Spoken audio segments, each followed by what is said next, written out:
Nyun sewu, Pak Ketua Dewan Sekolah, Pak Suroto, Pak Sudiman.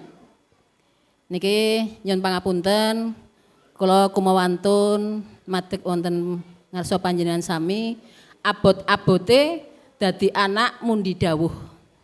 Nek jane kula buta mboten saged nggih.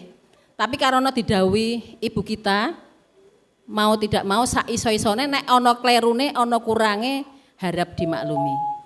Ya.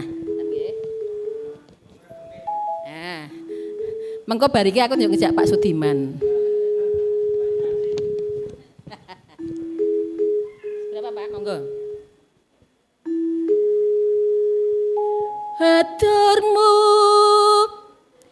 gawe tranya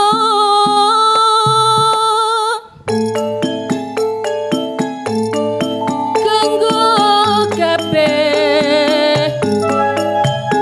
murid-muridku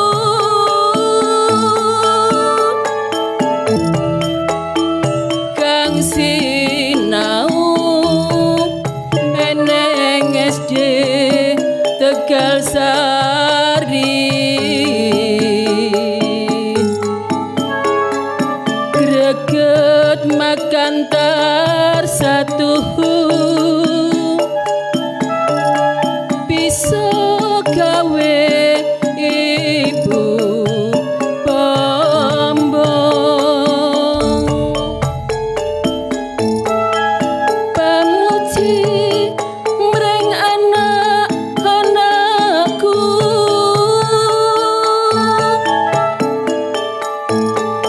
den terusno ngeniro sinau aja nganti mandeg sinaumu yekti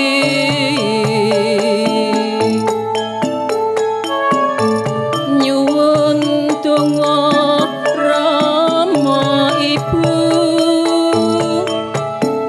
uga berkah yang manon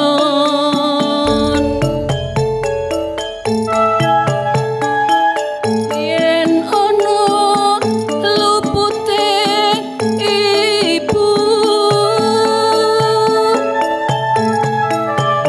lumunturno pangapura tuhu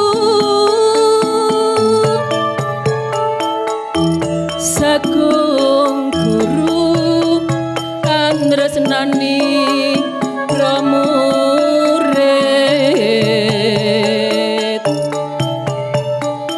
elinga ing sekolahmu tansah gawe ati mangka yen anak-anakku wis kapok apa wae kang dadi angenmu aja lali SD Negeri Tegal Sari Bapak Ibu ndedonga satuhu bisa kasil ing panjangka.